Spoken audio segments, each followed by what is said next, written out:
Pemirsa, terima kasih Anda masih bersama dengan kami dalam Berita Papua. Dan bagi Anda yang baru saja bergabung bersama kami, akan kami sajikan kembali 3 berita utama kami di hari ini.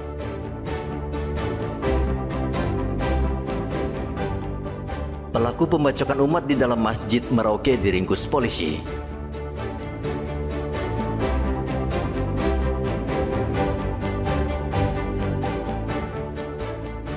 Waspada jasa aborsi di Kota Sorong, Dinkes periksa seluruh izin bidan.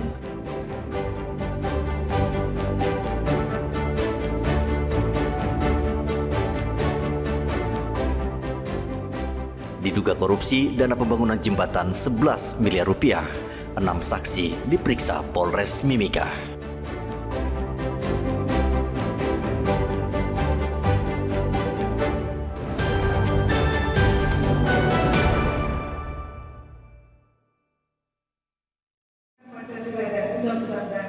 Komisi Pemilihan Umum Kota Jayapura melantik 117 anggota pemilihan pemungutan suara atau PPS untuk pemilihan suara ulang yang akan berlangsung pada tanggal 6 Agustus mendatang.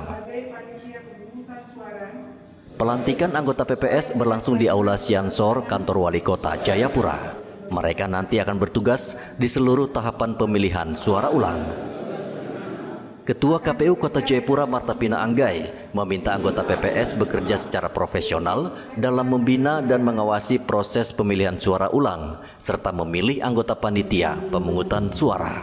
Ya, yang pertama bahwa mereka istilahnya mereka itu harus betul-betul sungguh melaksanakan tugas dan tanggung jawab mereka sesuai dengan peraturan dan perundang-undangan yang berlaku.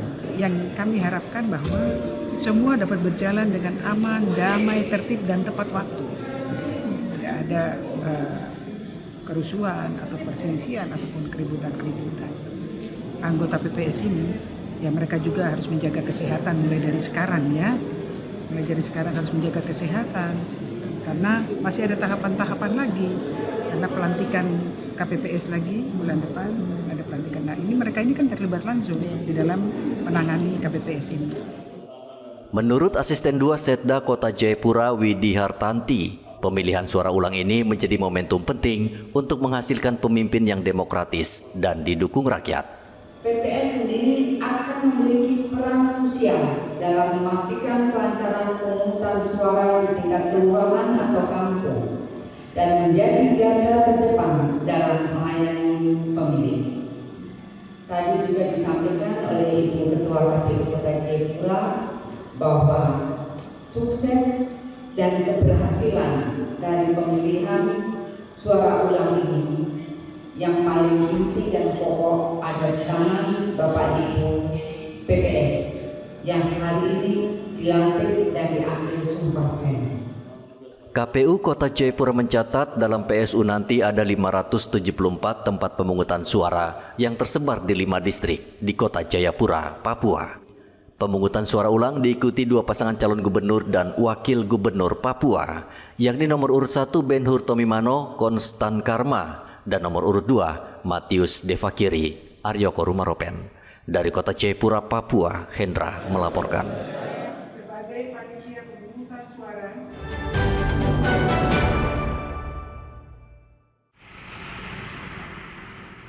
Kepolisian Merauke menaikkan pangkat 50 anggota polisi setingkat lebih tinggi karena prestasi dan dedikasinya kepada negara. Namun tidak semua anggota polisi bergembira dengan anugerah kenaikan pangkat.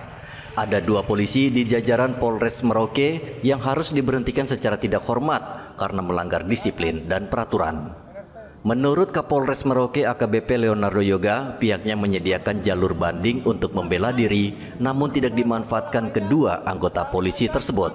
Sehingga Polda Papua Selatan resmi menerbitkan PTDH atau pemberhentian tidak dengan hormat. Ya, saat ini yang sudah kami mendapatkan sarkum dari Polda itu ada 2 orang ya, yang sudah kami terima.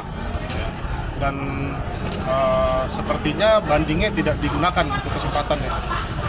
Jadi nanti kita tindak lanjuti dengan melakukan PTDH. Itu kan secara administrasi saja.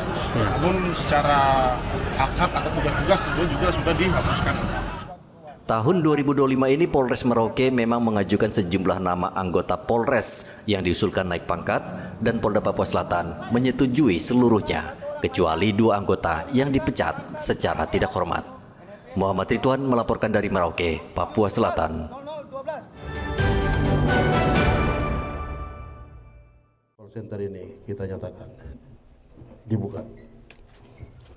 Pemerintah Kota Jayapura bekerjasama dengan PT Telkom Indonesia, Witel Jayapura, meluncurkan call center 150 212 dan layanan internet gratis berupa pemasangan 5 hotspot Wi-Fi yang tersebar di 5 distrik. 5 titik internet gratis tersebar di Pasar Otonom Kota Raja, Gorwaringin, Kantor Lurah Koya Barat, Dinas Pemadam Kebakaran Entrop, dan Taman Imbi. Kepala Dinas Kominfo Kota Jayapura, Binto Nainggolan, mengatakan layanan ini merupakan program pemerintah dalam menghadirkan sistem respon cepat terhadap kondisi krisis seperti kebakaran, kecelakaan, atau gangguan keamanan. Sedangkan layanan internet bagi warga setempat ini bisa membantu menumbuhkan geliat ekonomi dan memperluas akses digital serta pemerataan teknologi informasi.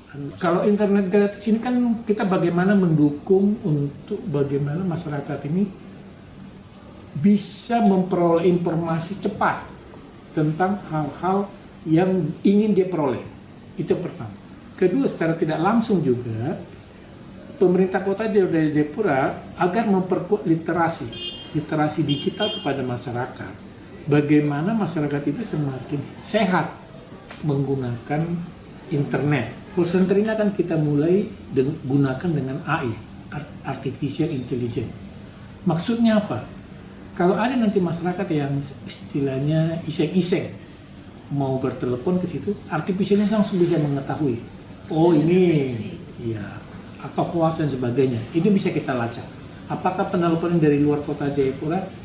Itulah fungsi Artificial Intelligence. Kedepan ini akan kita fungsikan. Binton menambahkan dalam pelayanan akses internet gratis, pihaknya menyediakan dengan kecepatan 40 Mbps. Diharapkan masyarakat setempat dapat memanfaatkan layanan tersebut dan dapat digunakan untuk meningkatkan literasi dan hal-hal yang positif. Dari Kota Jayapura, Papua, Hendra melaporkan.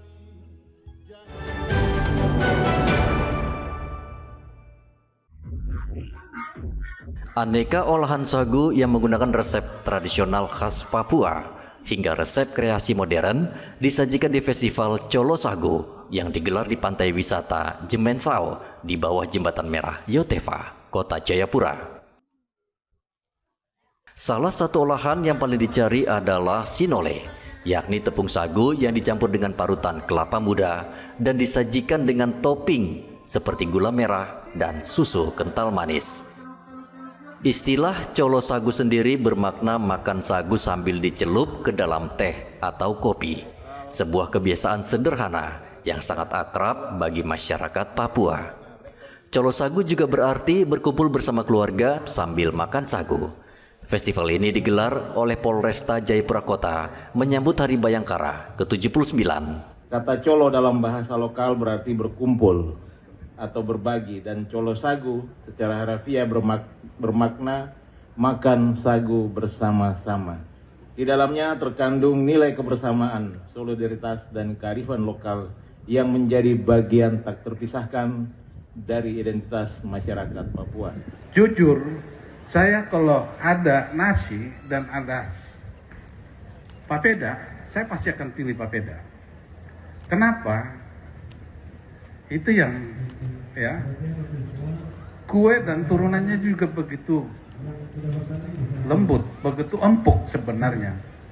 Cuma yang perlu bapak-bapak panelis atau narasumber di sini harus dihitung juga kadar isi kandungannya dan sebagaimana, sehingga bisa kita juga menjadi tolak ukur untuk kesehatan bagaimana masyarakat kita mengkonsumsi, apakah turunannya atau sagu itu sendiri.